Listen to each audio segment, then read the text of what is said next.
Welcome, diary listeners. This is the Black Box series, our look into real stories that change the names to protect the innocent. Hello, and welcome back, diary listeners. This is part 2 of Bella's Black Box story, and where we left off last week was about the time that she was describing her money situation at her studio and how it was getting really messed up. So without further ado, take it from here, Bella. Kind of convolute our conversation of where you were making accusations against me, and I was defending myself, saying, well, maybe this might be happening. Oh, I should add, actually, after that conversation, I went home and she texted me later and she said that she's going to put in a box just for my money that only me and her are going to have a key to. So once the deposits and the money are taken, the apprentices are supposed to just put them in there and they can't go in it. So that was her way of kind of fixing the problem. And I was kind of happy with that. I was like, okay, at least my money's separate. And like, at the end of the day, I can go into it and check that everything's right. And also, I should add, from that point until I left, no money of mine went missing. And but yeah, so then she basically said, it was like, well, you spoke to me and you said you think people are stealing money. So, you know, you can't say anything about it now. Like, they can't touch it. And I was like, okay, first of all, that is my purse. Right. That is my money. It's had nothing to do with work. It should be my decision. Yeah. Like, who touches it or who doesn't. Right. Second of all, I never said anybody's stealing from me. I said people keep making mistakes, and they do. All of us. I don't mean just them. You make mistakes. James makes mistakes. I make mistakes. It happens. Right. It was just another step to kind of stop mistakes from happening or catching them when they do. And she's like, oh, well, you can't change the narrative now. You said what you said. I was like, what do you mean? I didn't say it, though. No. Like, I was getting really kind of like agitated by this because she was putting words in my mouth. Called and gaslighting. Something was like, something clicked in my brain, and I was like, hang on a minute, is that why they've been acting funny with me? Did you tell them that I think they steal money from me? And she was like, well, yeah, because that's what you said. I couldn't believe it. I was like, I should have been able to believe it because of all the shit that's happened so far. But like, are you joking? Even if I did say that, which I didn't, but even if I did, you don't go to your other employees and be like, oh, this one thinks you're stealing from them. How fucking unprofessional is that? Right. Wow. Yeah, so, that's not good. That was the nail in the coffin. I was like, this place is fucking toxic as shit. I need to get out of here now. Wow. And yeah. Well, I'm glad that you told that story, because that's a lot of people, especially around money. You know, people and just business in general, you know, when you've already tattoo studios, because they are typically, you know, a handful of people, they are very intimate, whether you have like a whole family vibe or not, they tend to kind of feel that way anyway. So, you know, the relationship and the time that you spend with those people is so intimate. And so, you know, the tattooing task in itself takes so much time and attention and perseverance to just perform for your client, that to do that in a space with other people and then work together with other artists, which we're weird, you know, like we all have our own quirky shit. Yeah. And then, you know, to have to approach, you know, a difficult thing like money or any of the business stuff that where you're like, okay, this is a problem. You know, it's never easy to have conflict or to have confrontation. But it sounds like you were always trying to keep it classy. And she was just there to keep smacking you in the mouth because you were doing the right thing. Yeah, that's literally what it was. Oh, man. I think for her, like, the control aspect was bigger than anything. Yeah. If she started feeling like she was losing control, it was just the hell breaks loose again. And that was with everything. It wasn't just with money either. It was with the actual tattooing itself. You know, from the very beginning of my apprenticeship, everything was so structured and it had to be within the outlines that she set out. I remember one time she made me cry in front of a client Well, I've already been tattooing for a few years, and this was a regular as well. And I was doing a big piece on her, like kind of from the bottom of her hip all the way up to her armpit. Oh my and it God. was like some flowers or something. It was really pretty, like outlined with some like nice bright colors in them. And it was kind of one of the first times I was approaching such a big project. So I was excited, but obviously a little bit nervous. Mm-hmm. We also use numbing spray at the studio, but it only obviously works on broken skin. So Yep.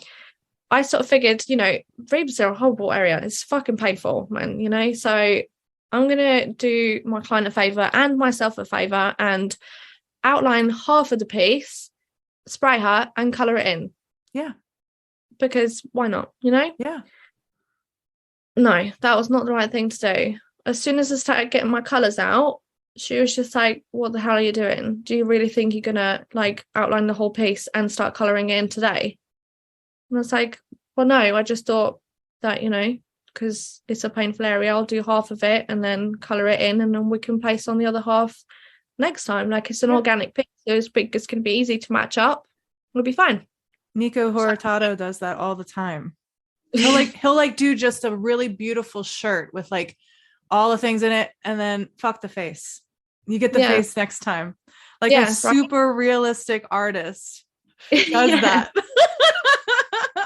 Exactly, but she's having absolutely none of it. She's like, no, that's not how we do things here. We do the outline first and then we colour in. And I was like, well, I just thought because it's a really painful area and like I wanted to make it better for my client. Yeah. She's like, no, she'll be fine. She's a tough girl. Like, I've tattooed her before. She'll be all right. And I was just like, oh my fucking God. Like, this was kind of at the end of a week where it was just not a good week at all anyway. And I was just like, fucking hell. I give up. I fucking give up. And I started crying. I went to a different room and she followed me and she's like, what's going on? I was like, what the fuck do you mean? What's going on? And what am I doing here? Yeah. If I can't even like do a tattoo, like correctly, like decide what I'm doing now, like what am I doing? Maybe I just can't do this. Maybe I'm not cut out for it. Like maybe I'm just done with it. Like I just think I should quit, Right. And she was just like, oh, no, you'll be fine. Like, this is just, you just got to stick to things how we do them. And I was like, well, it's just, I thought I was the right thing. Yeah. Like, why is it so wrong? Yeah. And she couldn't give me a reason. She couldn't. Nope. She kept, like, spinning things around and going to other things and saying that, this and the other. And I was just like, oh, you're not helping me because I like to know things. I like the structure part of things to a point because if I know what I'm doing, then I know what I'm doing. But if you can't give me answers to why I'm doing these things, then I don't know what I'm doing. Right. Right. And if there really isn't no reason, then that goes both ways. Like, people are like, I always love the whole thing where they're like, oh, well, it shouldn't matter if this. And I'm like, oh, be careful. Because if it shouldn't matter, then it doesn't matter. It doesn't matter one way or the other. Yeah. So if you're as willing to be like, well, it shouldn't matter, then why does it matter? Why are we even bringing it up? Why are we talking about it? Yeah. Why did you stop me? Why did any of this happen? Yeah. If there's no reason to it, you're just making me you're a bully. You're bullying me for no reason except for getting off on this power play that you have. Yeah. Well, she was still very good with her words back then, or maybe I was just really bad at listening to what was actually happening. But I think she said something along the lines of, we can't have all the answers, Bella. Like, this is just not how the world works. Like, sometimes things just need to be done a certain way, and you can't keep asking questions. Like, I know you're weird like that, but that's just not what you're gonna get. You're weird like that? Oh my God, dude, you poor thing. Always ask questions. Always. I love endless questions. Questions. In fact, the way to combat a bully is to question their questions, to ask more questions in the face of something where they're telling you something. Stop. Don't answer them. Ask them another question. Fuck their ass up. I always flip the script on that shit because I'm like, no, asshole. You're going to answer for the shit that you have that you're coming at me hot with. No. And it's not you being, if anything, it was you being innocent, which I think a lot of people feel bad about. but it's not bad to feel to not know. That's not knowing. That's what you should feel bad about is wrecking innocence, about purposely trying to send somebody astray or make them feel bad for a lack of unknowing. No one should feel bad for not knowing, ever, ever.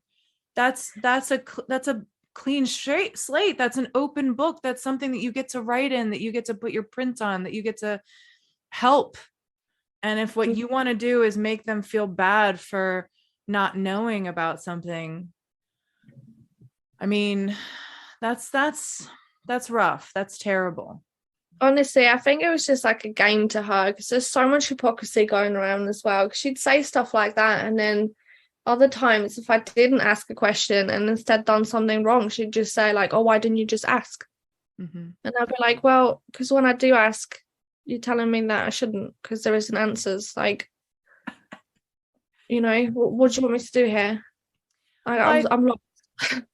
I don't think it was a game to her. I think it was honestly a deep character disorder that she had, probably from her own pain. And it's hard because now that you're out of it, you're freshly out of it, you know, it's good to feel the anger. It's good to let it wash over you. It's good because that'll allow you not to have it happen again, to reflect on those things. But the end part of that is then finding the compassion for the person that would do it. Richard Roth once said, pain that is not transformed is transmitted. And that's often the case with people like that, is that, you know, a control structure where you have to make people feel bad like that is often the result of somebody doing the same thing to them. So they abuse because they were abused. And it's a cyclical cycle of pain that, you know, they're not even woefully conscious of. And if they don't seek therapy like you did, they'll never stop it. And so it's good that you went to therapy. It's good that you are analyzing these things, breaking them down, moving on, feeling the anger, you know, talking about it with me, sharing this with other people so that they don't have to feel the same pain.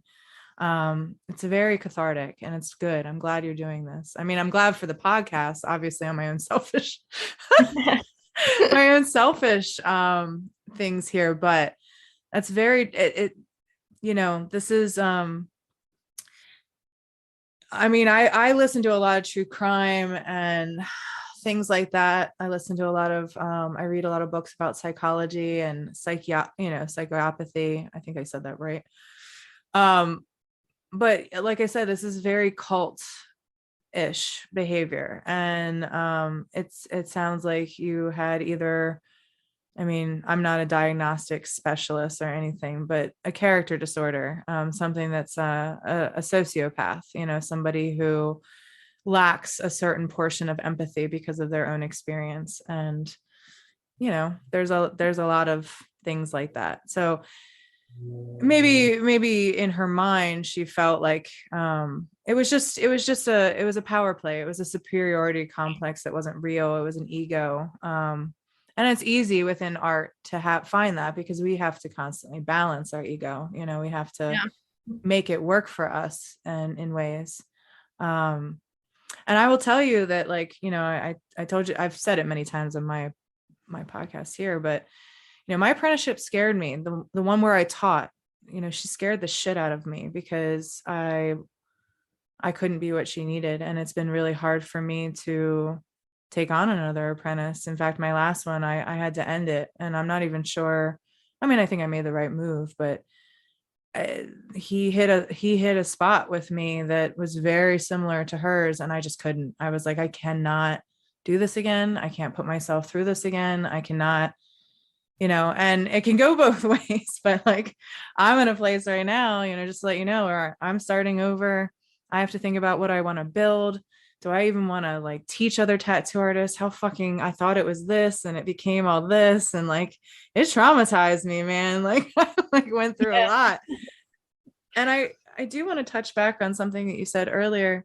You know, the reason why this is called the Apprenticeship Diaries is because we are constantly apprentices. It's not a weird thing for you to think of yourself as a continual apprentice. I think that's a good thing, because you do like questions and you do have many, and hopefully you'll have many for the rest of your life. And that's the point. It's the beautiful journey of discovery and constantly learning. And just because you're making money and you're stabilizing yourself within profession doesn't mean that you don't have the care and want to keep scaling yourself and becoming better and more.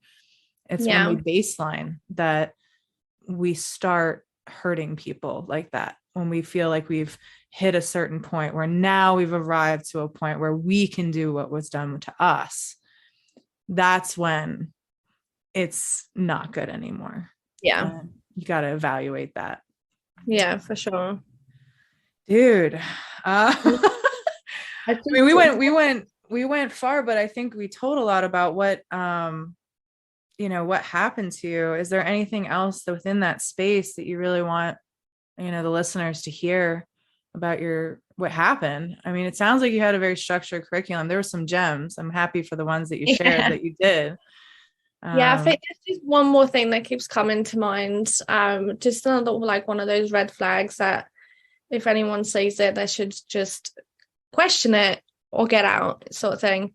And it was, post apprenticeship, like I was supposed to be, a fully fledged tattoo artist, and eventually, like, obviously keep learning because you never stop, and eventually make my way into doing like lots of different styles and placements and stuff. But like I said, I've worked there for 7 years, almost 7 years, but very close to. And you would have thought that's quite a long time, even you're literally a different person. You know that, right? Like you're that is the cycle of our cellular structure.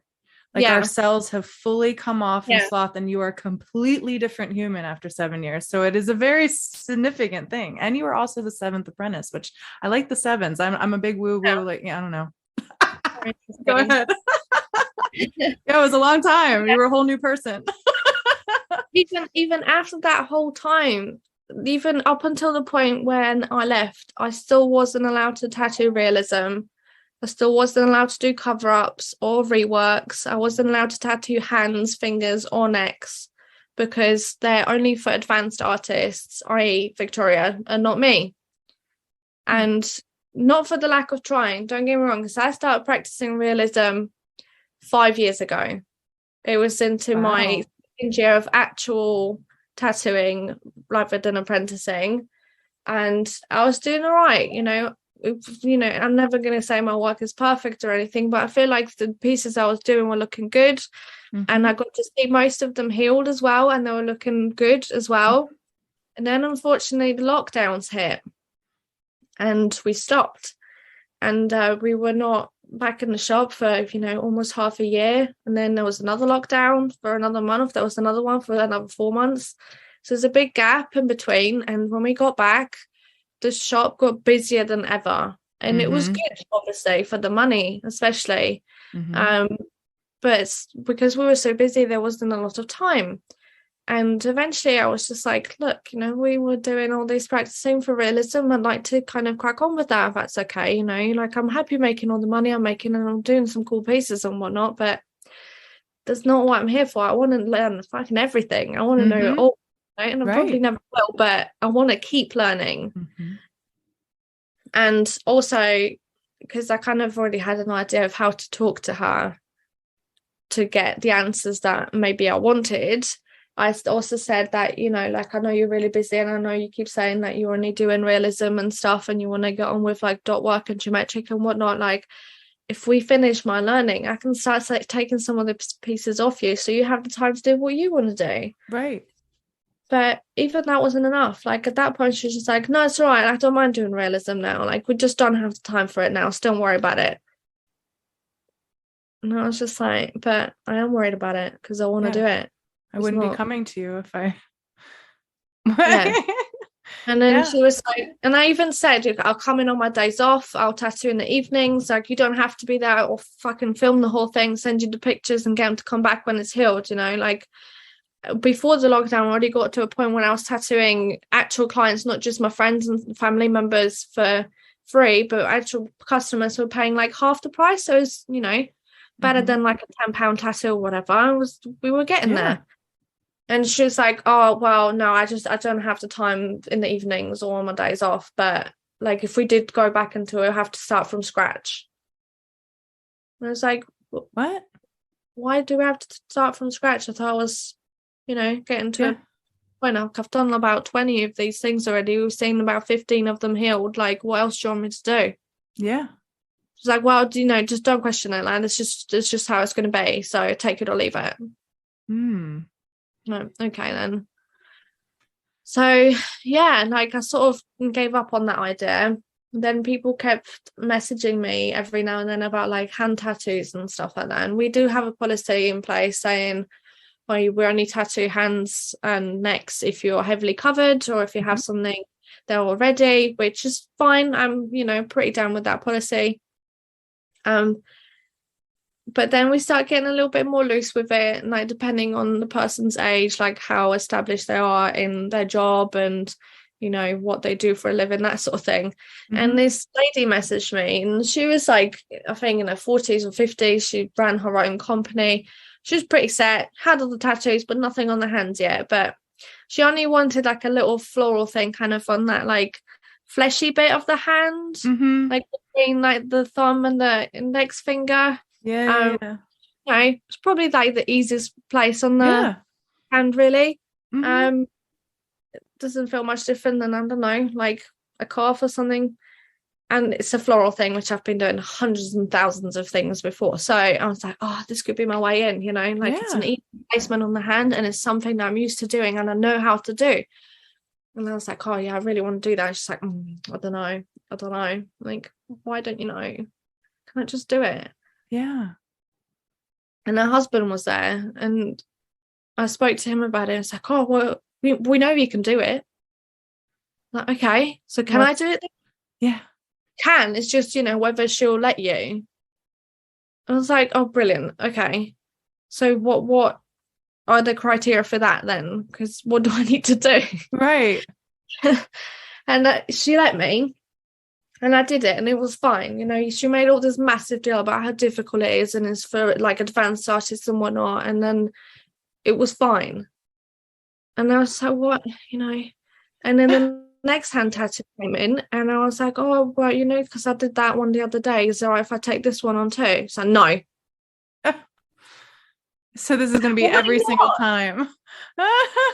Yeah. So, and it was just like walking around on tiptoes, just trying to get, the right moment to ask the question and hopefully get the right answer and whatnot. And it just wasn't happening like so much and just kept like putting me in the ground for nothing, like I've been tattooing for like 6 years at least.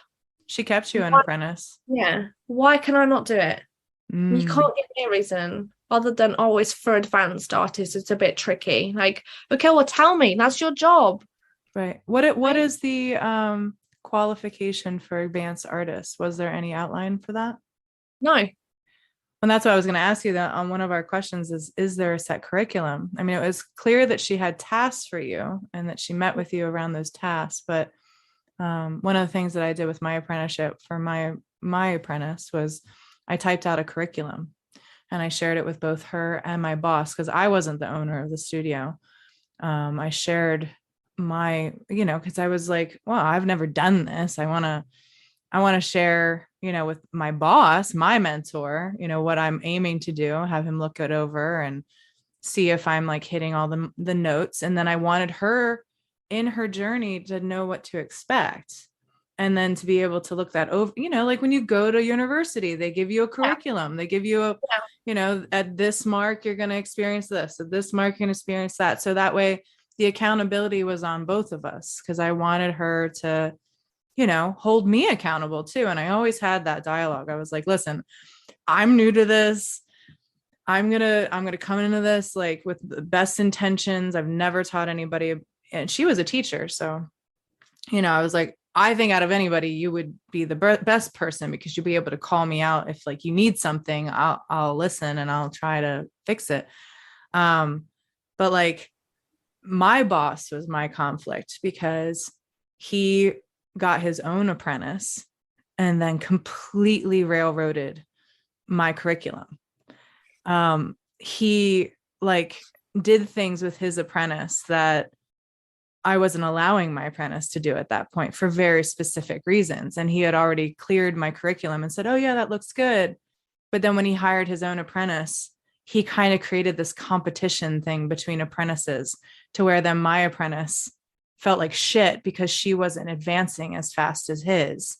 And she came to me, she's like, is there something that I'm doing wrong? And I was like, absolutely not. I'm sticking by a curriculum. And I was like, I can't control this man. Like he went off on his own. Like I wasn't even in the studio at the time. Like this just happened. And so I had to meet with him and he was like, well, we just felt like doing it. And I was like, asshole, could you like understand the fact that we're kind of doing a thing together? We're in a shop together. Like this is a community where I can't have you just being irreverent and just saying fuck it one day and throwing a carrot or giving a treat to one of our puppies and not giving it to the other. Like you can't do that. Like you're trying to make this like a competition thing. It's not a competition thing. We're trying to raise fucking people together. We're like co-parents, dick. Like you didn't consult. And I was like, and I don't know what I'm doing. I'm trying to work with you. And you just are like, and this wasn't even for my studio. This was for his studio. I was raising him another artist. Like, I was just like, oh my God. But yeah, like that was my conflict. So now that it's on me, you know, I don't even know if what I did was correct, but it sounds like it was like giving somebody expectations, letting them know what they should expect, what we're going to do. All of those things, and not letting things go off the rails, and constant checks of accountability on both people's edge. Like that probably was the best, but I'm so unsure now. Like it's rough to, you know, cause I can tell it from you on the other end. It's like, I'm just like, I don't even know. Like, I don't even know like what I've experienced is like real or anything. Cause there was so much gaslighting. There was so much like just trying to make you question so much of who you are and what you think is right, and no support.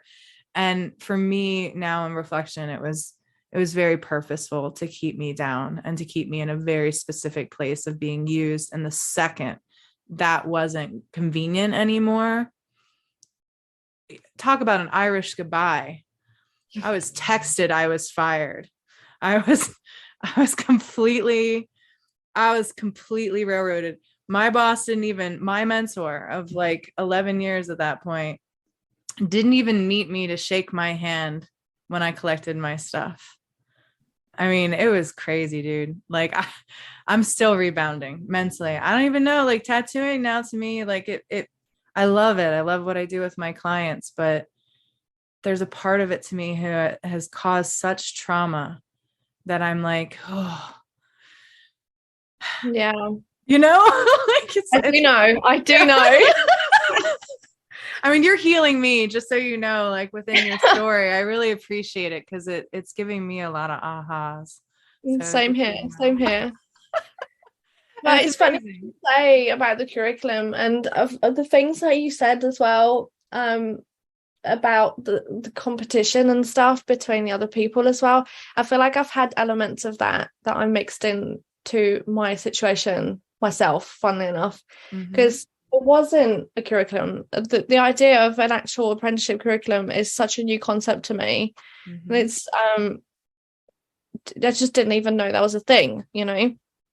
The only kind of structure part of the actual learning was the sketchbook, because once that was completed, we'd either move on to another sketchbook if necessary or start tattooing and like on fake skin. And then once that's done, then we move on to people. And then once that's done, then we move on to actual paid stuff. But there wasn't any dates set out for it or anything. It was just kind of like when Victoria feels like it's time, then it's time. But she wouldn't give me any clues as to when that time was coming whatsoever. I wasn't getting much feedback other than the negative.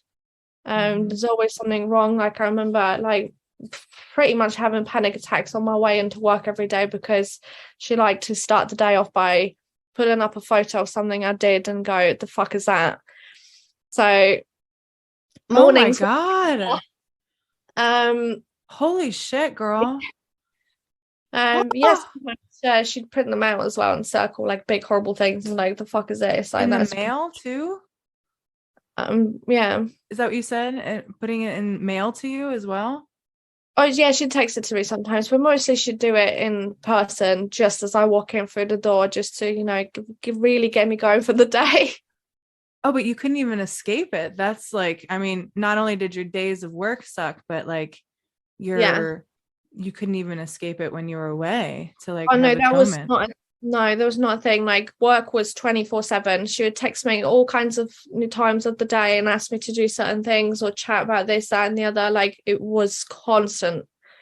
Um, Oh my and God. yeah, the competition things, because like I said, like, oh, I was tattooing for a while, even after I finished my apprenticeship, and I was still not allowed to do certain things. And she had a friend who also owned a shop and had an apprentice kind of roughly about the same time as me.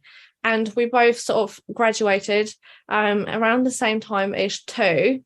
Uh-huh. And we followed each other on Instagram, and it's kind of like like a support Yeah. companionship real bit. We kept like liking each other's stuff and commenting on him, like, oh, that's really cool, mate. That kind of thing. And eventually, like, he started progressing so much faster than me. He was doing hand tattoos, he was doing realism tattoos, and I was not even talking about these things for me. And I was just like, am I really terrible at this? Like, what's going on? Great. Like, I was getting really upset about it and really worked up. And I spoke to her about it, and she was actually quite nice about it this time. She was like, oh, well, you can't compare yourself to other people. I want you to find 5 pictures of his work that you think are the best. And I want you to find 5 pictures of your work that you think are the best. And then do the same for the worst for both of you. And she sat down with me and we went through them. And when we looked at his best pieces, they actually weren't that good. There was quite a lot of like inconsistencies, like in the line work and the shading and stuff. And it really made me kind of step back a bit from the whole competition thing and be like, oh, okay, that's it's not quite how it seems on social media. Like, obviously his apprenticeship's a lot different. He's allowed to just kind of crack on with whatever he wants and not necessarily for the better. And that's kind of why I'm being sort of held back, I suppose, because we want to do it the right way. And I think it was a good thing at the time, but in the long term, it ended up being an excuse. Like, it's not your time yet, Bella. Like, there's not time. You can't be doing this yet. It's too advanced. Like, you're not ready. I'll let you know when you're ready. Yeah. No, it was an excuse. At least it is to me, because yeah. It was very different. I mean, like the way I taught was like completely opposite, which we could find flaws in it for sure. But I let my apprentice do shit that she was like, why did you let me do that? And I was like, I mean, you did it. She was like, it was unbelievable. And the thing that I had that perhaps your mentor didn't have was that I had hair as a starting thing. And I know that people fall in love with you when you service them. And I also know that art is very subjective. It is like, you can't ask a layman to look at art and then see all the things that we see. We see things because we have a very concentrated exposure to art all the time. And, we follow a million tattoo artists, whereas the average person follows like 2, and like, they don't know what's good. And it's not to say that we should take advantage of that, but also you can't negate the part of the process that isn't even about it being a good tattoo or not. It's their tattoo. How many people have you seen that have joy, that come to you and they go, want to see my tattoo? And they're so thrilled about it. And it's not that good of a tattoo, but they're thrilled. They're super happy. Yeah. Like, they're in love with their artist and everything. And you could sit there and rain on their parade and point out all the things that makes their tattoo shit. Or you can go, yeah, man, it's really awesome. Like, that's awesome. Like, oh, you're a tattoo artist too. And, they'll be like, oh, maybe I'll come and get something with you. And you could go, oh, does that person think that my work looks like that because that's awful? Or you could say, well, that's great. They love tattoos. They weren't wounded within a tattoo experience. Now they can come to me and now they can experience my art. And now I have an opportunity to show them what I do with this. And you know, for me, it was always about, I never want my apprentice, whoever that is, to be a carbon copy of me. I don't. I want to give them tools. I want to give them constant little cheerleading kind of things throughout their journey to kind of like keep them swimming, like, it's fine. It's going to feel like shit. Keep going. You're good. It's cool. Like, you're not supposed to be like me. I think the big thing, aha, for my apprentice was when she saw a tattoo come back of a tattoo artist outside of our entire shop, healed. And she was like, holy shit, dude, that thing looked amazing on social media. And I'm seeing it healed and it has so many problems with it. And she was like, oh, wow, like what I see is the freshly done tattoo, and I'm seeing it on social media, the whole thing's being choreographed, and I've worshiped this person, and now I'm seeing the tattoo in person healed. And whoa, like that is not what I thought that person did. And then she heard about how their client felt. And the client said he was rough, he rushed the whole process, like he was heavy handed, and parts of it, the reason why it didn't heal well is because it's scarred. And my apprentice was like, holy shit, dude, like that matters. And it does matter, because it's not just about the piece. It's not just about putting in a dope tattoo, because only a handful of people, us, know what the fuck that is. Our clients don't. They want to be a part of an experience that is alien to them, that is so special.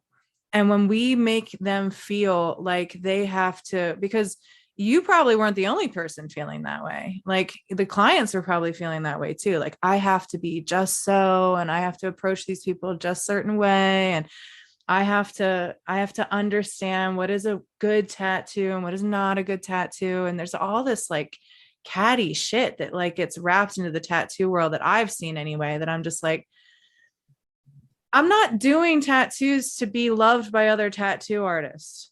I'm not. I'm doing it to appease my client. My client is the one that pays me. My client is the one that came to me. My client is the one who has worshiped my art. That's who I'm doing it for. Fuck the other tattoo artists, man. They can kiss my ass. I didn't do it for them. Like I just don't. So, and that it's funny. I mean, like I said, not to take away from, I'm sure I did a lot of fucked up shit. I know I did with my apprentice. I know it wasn't perfect. I'll come off of it any day. I've already let her yell at me for a lot of it. And I'll still let her yell at me for it, because, she was a baby and I didn't know and she didn't know. And we both came with good intentions. And I do. If I could take it back, I would, like I can't, it's done. And she's a tattoo artist now, and she's awesome. And she's on her own journey, and she's left the shop that we both were at. So she's on her own road now. And it's great. It's great to see that. But, did I fuck her up a bit? Probably. Yeah, I'm sure I did. I'm sure I did. But I meant her no harm. And I do think that matters. It doesn't sound like that was the case in your realm. It sounds like. No, I think this is the main difference, though. Just the way that you speak about her, you obviously wish her the best and you're proud of her for, becoming the person that she is now. And I can see you're genuinely happy with the results, even though you obviously may have some regrets. But at the end of the day, you're happy. And unfortunately, that was not the case for me. I found out that Victoria was saying certain things about me behind my back as soon as I told her that I'm leaving. Literally, well, I'm proud of you. I'm fucking ecstatic. You got a friend across the pond that is very proud of you. Yeah, her husband, in fact, went as far as to mildly and subtly threaten me. Because the initial conversation about me leaving went a little bit like this up until the very end. Even now, I'm still trying to keep a bit of class about the whole situation, and I pulled her to the side and I was like, look, I wanted to let you know that I started thinking about leaving. I haven't got any plans yet. I just wanted to bring you on board as soon as the thought popped in my head. I didn't want it to be a surprise. I didn't want to leave you hanging, I'm happy to like stay until you find someone else. Mm-hmm. There's no rush. Like, I just, want to make sure this is done the right way. And I just wanted to be, honest with you. Right. And unfortunately, I didn't get the same thing back from her. She was not happy with the fact that I decided to leave. She said that it just seems really unfair that she got me to a stage where I'm making money and now I'm going to leave with the money. And I was like, it's not about the money. It's really not about the money. No. And again, I still tried to make it, really kind of professional. Nice. Yeah, professional. Like, one of the biggest reasons why I really wanted to go into tattooing was the traveling. The fact that you can take your craft and go literally anywhere in the world and meet new people who do the same thing but differently in different places, and new clients, and just learn so much and just see everything. And she did that too. Before I started working there, she traveled a lot. She used to work in Amsterdam quite a lot, and she would tell me about all these experiences. And when I did start working there, it wasn't so much her going away for work, but for holidays and stuff. But even still, like, I would listen to her stories and I'd be like, I want that for me. I want to go see the world, and like, I want to be like you. I want to get to a stage where I can do what you do. So I said to her, it's like, look, I know that what you need for the studio is for someone to be here like 5 days a week at least. It was 6 days a week for 6 years, but I managed to wiggle a day. Wow. And I just don't think it'd be fair if I, expected you to let me go off and do my own thing whenever I wanted to. So I'd rather let you know that I'm thinking of leaving and doing these things, and you can find someone here who's going to be more stable and reliable for you. But no, she was just upset that basically, like, she never told me no to taking time off, which is not true. I have been told many times because it was first come, first served. And her and her husband went off at least once or twice a month to different places, and I had to be in the shop because someone had to run it. She would never close the shop down, never. And her husband and her wouldn't split the duty of that? No, they always went away together. Oh, did she never invited you guys as a crew to go together and shut down the shop? No. That's awful. No, if at any point we did anything together as a shop, it'd be outside of working hours. Wow. If Christmas was a big thing, because coming from the religious country that I do, it was quite a tradition to do Christmas Eve sort of thing together, and she would normally let me have it off, but the last few years it was just a big fat no. And I was just like, well, why not? Like, it's one day and we don't have to open on Christmas Eve. Right. We're closed throughout, from that day until the first week of January. So what's another day? Right. And it would just be no. It's like, and I just like say something like, I just want to spend the day with my boyfriend. She's like, well, you said you're not religious, so what does that have to do with anything? And I was just like, look, I just want to spend the time, like, it's still a tradition, whether it's religious or not. Like, I still like to do these certain things and make these sorts of food. I'll take a fucking whole day to prepare. I love my boyfriend. Can I spend time with him? Yeah, but no, she called it playing a game. She said, you can't be playing this game, Bella. No, that's not how it works. And I was like, fucking hell, playing a game because I want a day off on Christmas Eve. Jesus. Like, fine, fuck you too. Like, Yeah. Oh my God. Yeah, so that was the thing. But yeah, so basically she was like, oh, like, I'm upset that you're leaving because I never said no to you going away. I'm like, okay, I'm not gonna say anything. I'm gonna try really hard to this professional, even though you're saying absolute bullshit to my fucking face. Yeah. I was just like, I've never done this before. I've never quit, really. Not after 7 years of working somewhere, so I don't really know what to do now. And she's like, well, first of all, it'd really suck if you went to work somewhere close by. And I was like, okay, well, I don't have any plans where to go yet. Like, literally, me and my boyfriend aren't tied down with a mortgage or anything. We could go anywhere. We have been talking about going to Scotland even, like, anywhere else.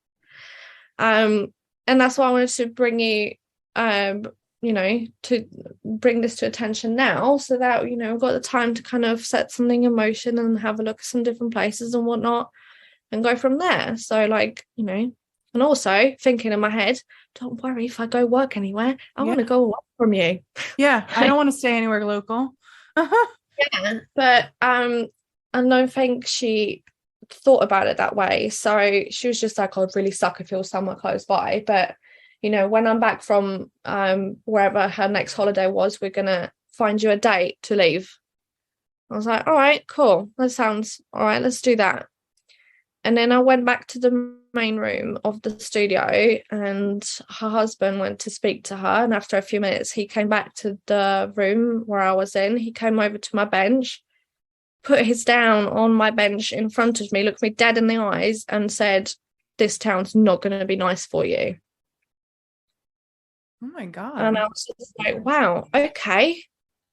I don't know how to take this right now, because you basically threatened me. Mm-hmm. Yeah. And I was like, but don't worry, I don't plan on working anywhere near here. Mm-hmm. But like, what do you mean? Okay. What are you talking about?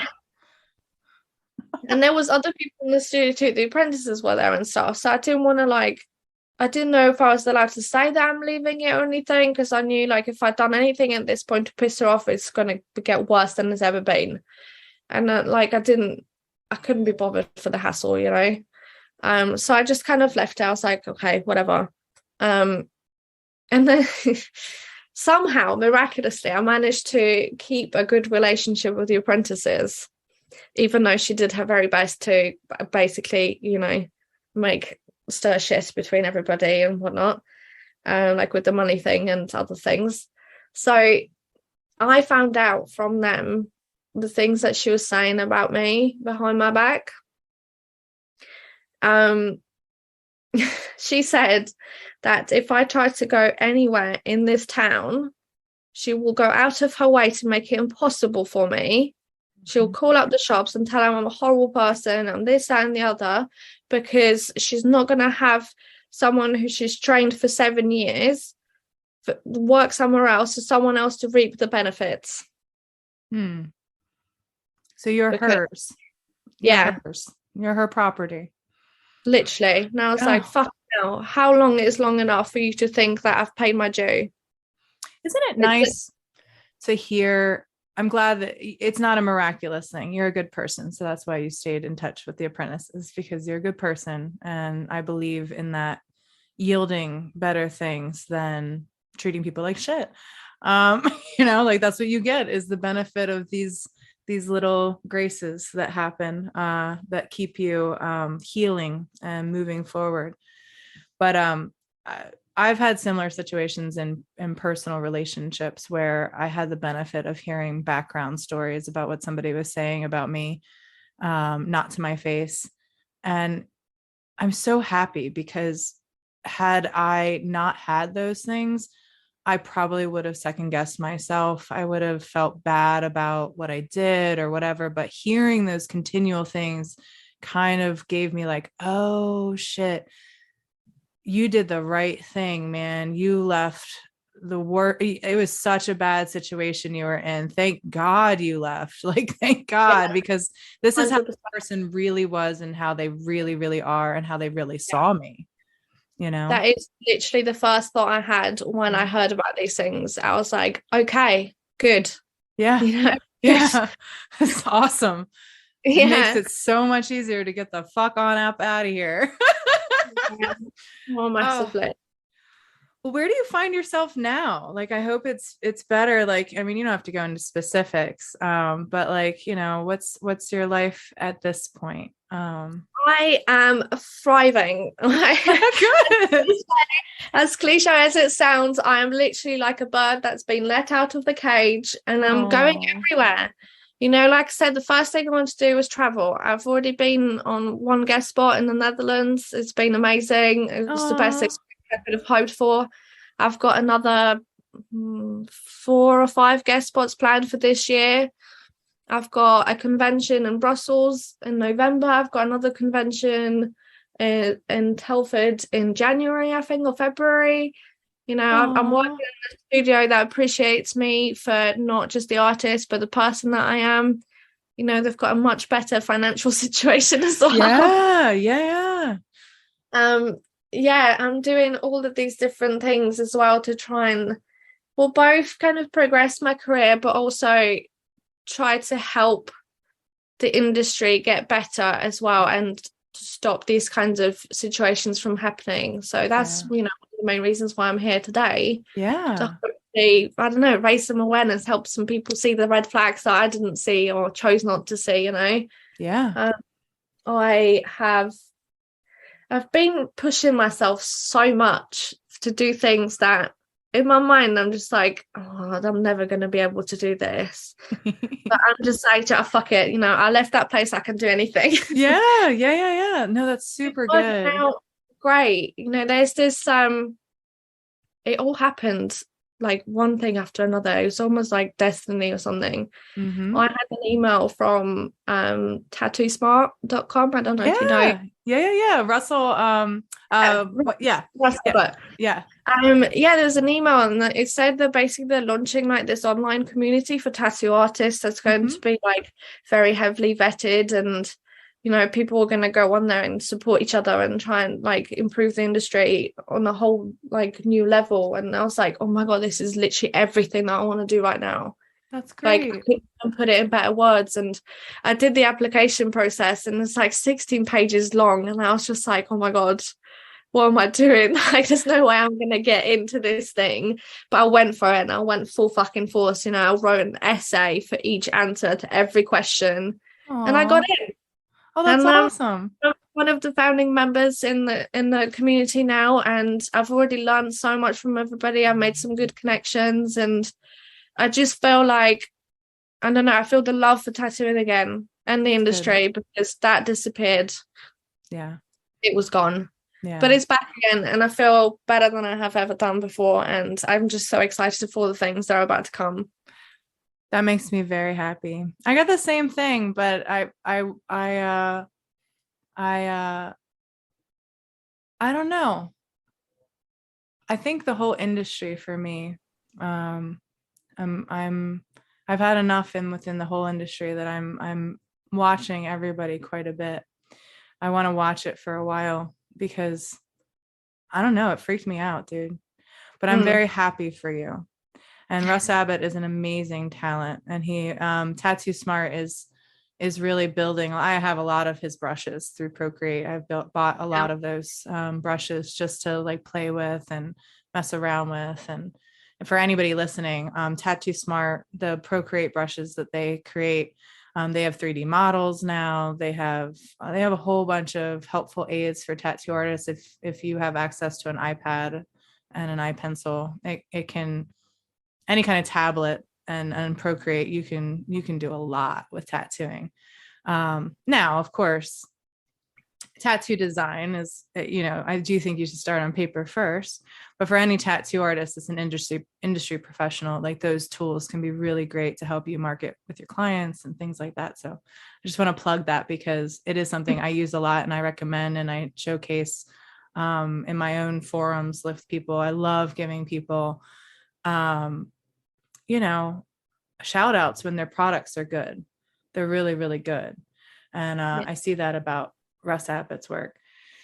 The only thing I can say is that, you know, the thing that hit me with Russ Abbott, and Russ, I'm sorry, I'm going to say this, but it's kind of like when people would ask me like, how have you been on Ink Master? Or have you been on? And I was like, well, I've been asked to be on there. And they're like, well, why didn't you do it? And I said, well, because I don't want anybody else to tell my story. And that's kind of it, is that I appreciate being a part of something big. And if I find a community of people that suit me and are everything, as you just said, that makes my heart sing, that like makes me feel connected, that makes me feel like I'm doing something bigger and better, great. But I haven't found it yet. And I don't know Russ enough to sign up for something yet.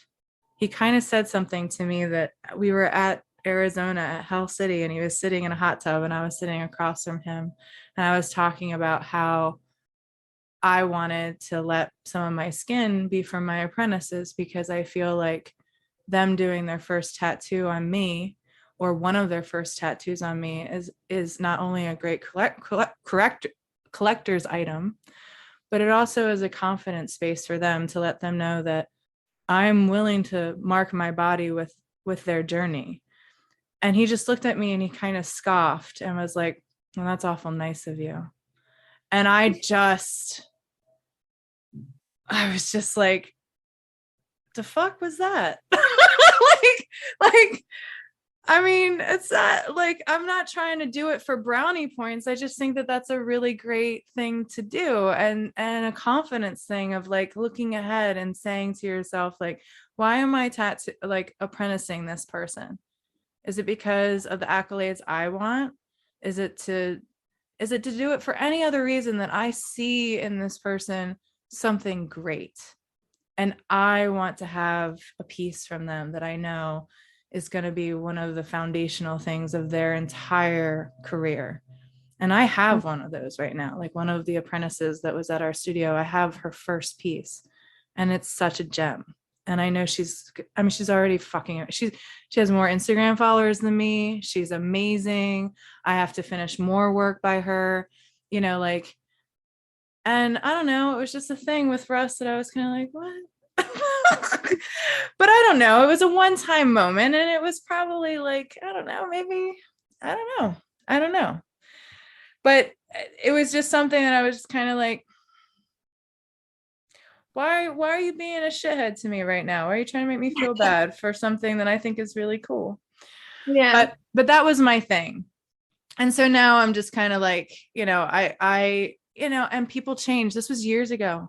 This could have been something that he did. I see him now. He's lost a lot of weight. We're going on a tangent about Russ Abbott. He does make wonderful tools, and he is an icon in the industry. And I can't, I don't want to start out anything by thinking that, it's not integral, because a lot can happen between that comment and now, and it was just a feeling. But I'm happy I could give it to you just so that you can hang it, because, I'm not trying to come in and take over your garden. I'm just going to give you a seed and let you do what you want with it. Yeah. You can plant it. Yeah. Yeah. I think sometimes you just kind of see these things and they seem so like far away and distant and amazing from you, and you just kind of forget that these people are people. Mm-hmm. Yeah. And it's good to bring it down a little bit and be like, oh, okay. Well, that's the thing, is like what you realize with like the social media kind of thing, like going through things and actually seeing it for what it is that if you haven't met these people in person, you're kind of going off of like what the social media tools can provide you with. And, that's the other hurdle of the modern age, is that things aren't tangible anymore. Like, yeah, it was a lot less safe to approach apprenticeships, much like you, much like me. Mine was a lot more in person and less social media tools and stuff to connect us. But like, now we have these social tools that once we're going in our career can be very advantageous, but then it's also hard to really know where people are at. And so, I look at them with kind of like this, like I put up a wall there to kind of watch it for a while, because people can be a lot of things online.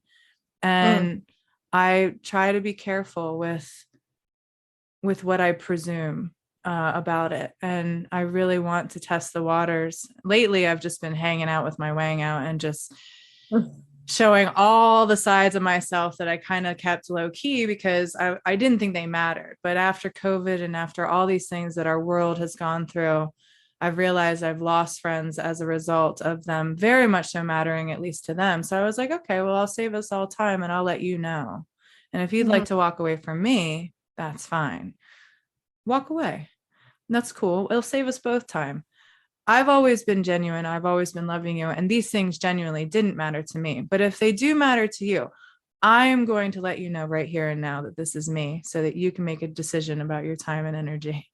And I don't want either of us to abuse each other anymore. Like, that's ridiculous. We all should be in our integrity. We all should be walking within our who we want to be, what we are. And I'm glad I look, from everything you've told me, you're a hustler. There's no reason in the world you shouldn't have gotten in and been part of that crew. So just always remember that you're really great. I've seen your work. It's beautiful. It's stunning. So there's no reason why you shouldn't have gotten that. I mean, in my heart. And I really hope that I mean, if any, it's going to teach you a lot, like that's the thing. It's always going to teach you a lot. Like you said, it already has. And, I think that's really, really, really good. Is there anyone beyond Russ Abbott, who we also know is amazing? Again, Russ, I don't know you. We had a moment. So I just, if this starts shit, I'm already saying like, cool, let's have a conversation. Maybe we can come to some other thing. But is there any other artists that you're looking at that you really admire that you want to shout out and give a nod to? Yes, my current boss. I'm not gonna say names or anything just in case, but he'll know who he is and Good. His wife.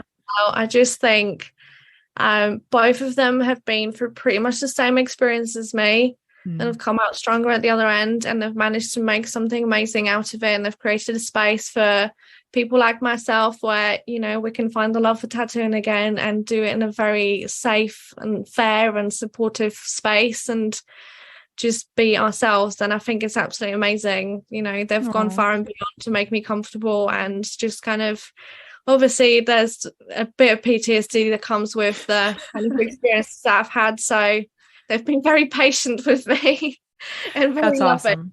It's just they're both absolutely amazing. I'm so glad. That makes my heart really happy, because you need that. And these things happen in the end. I think, it's hack, but one door closes, the other one does open, and it might open many with that one door shut. And obviously it already has for you.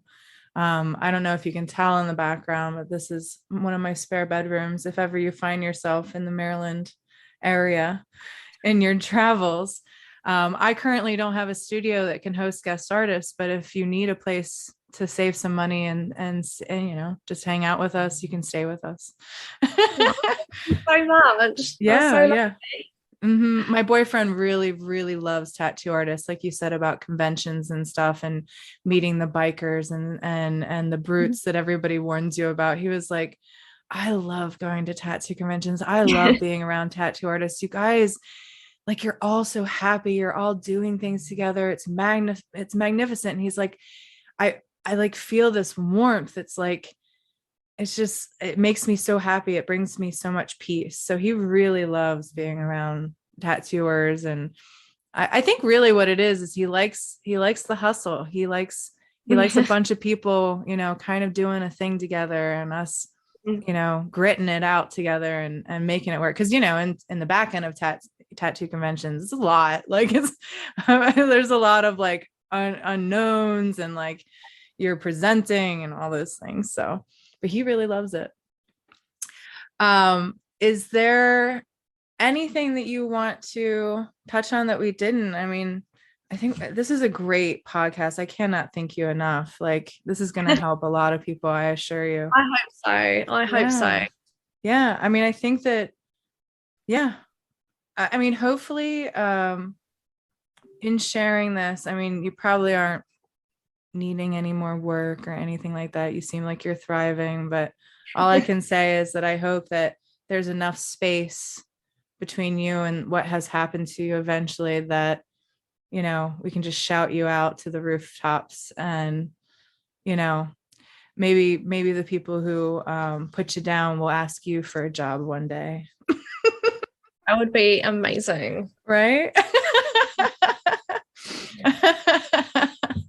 I always have those little things in my head, like these little scenarios, like they just make me feel like, okay, you got this. My haters and my motivators, maybe one day, they'll come back asking me, if nothing else, with some kind of, understanding about what they did, which for me is a love towards them, because in their present state, they're not helping themselves, like they're hurting themselves. So that's how I see it. No, I completely agree with that. Like in the last few months, I had a lot of anger and everything, but I knew her well enough to know that she's struggling with her own shit, and I can't help her with it. It's not my job. No, it's not. That's it. I just, like I said, maybe one day I'll get to go up to her and be like, look at me now. Mm-hmm. Yeah. Look at me now. Yeah. However you want to take that, whether it's in spite of you or thanks to you, do whatever you want with that, but look at me now. The one that I envision is giving a seminar and then having my ex-boss or whoever walk in and sit in it and watch me. That's my like coup de grace. Like it's like a latent passive aggressive thing, but like I'm like, maybe. I mean, probably by putting it out there it won't happen, but I don't care. Like that's my dream. No, manifest it. I believe in you. Yeah, exactly. And like half of it had to be true, right? Half of it had to be like, on a low end, they're proud and they, wanted to see you succeed, or else why would they have done it? Like, I think some of it is that too, of like, even if, and that's why I think it could happen, is that they'd be able to stand there and be like, oh, I helped her get there, like, like, look at her now. I helped do that. But, and that's why I see it as possible, but fuck that. I don't care if it, like, that's why I see it, possibly happening. Yeah, totally. Well, I'll let you know. Yeah, exactly. I wanted to say thank you again. I don't want to keep any more of your day.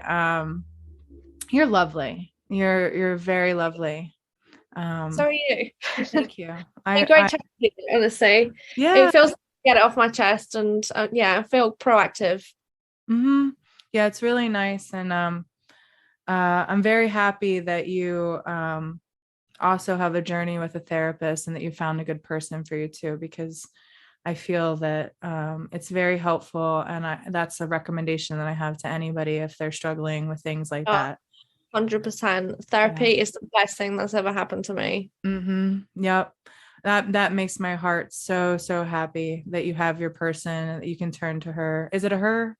Him? Yes. I don't know. Yeah. Okay. Yeah, that you can turn to her and she's there for you. That matters greatly. And just so you know, that's kind of a thing that started this podcast too. I lost my therapist in 2018 and I was starting this journey of podcasting, and a lot of it was about reflecting on mentorship and realizing what amazing blessing I had in all the mentors I've had, but having a therapist for so long. She was my person for like 14 years. So it's a gift. It's a really big gift, and they don't make them equal. So it's really cool. I'm happy for you. Well, have a blessed day and awesome everything. I'm so happy I met you, and let's stay in touch. But for now, yes, please. I'll let you have your day. Thanks for having me. Of course. Well, bye. Bye. Oh man, what a story. Thank you so much for that submission, Bella. Now, just so everybody knows, we did change all the names in this story to protect innocence and, to lessen the trauma of this story.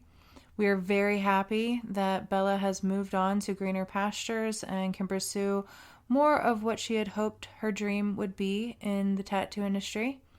We hope that this story offers a lot of insight to people starting out in tattooing. Thank you so much, Bella, and thank you so much, Diary listeners. The Black Box series is in response to many stories that are hard to tell and that people withhold telling for fear of reprisal. We think these stories must be told. Recover the wreckage of lived experiences and pick through the rubble so that the information found can better serve the future.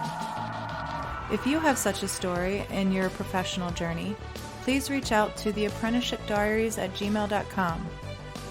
Thank you to our storytellers, and thanks as always to our listeners.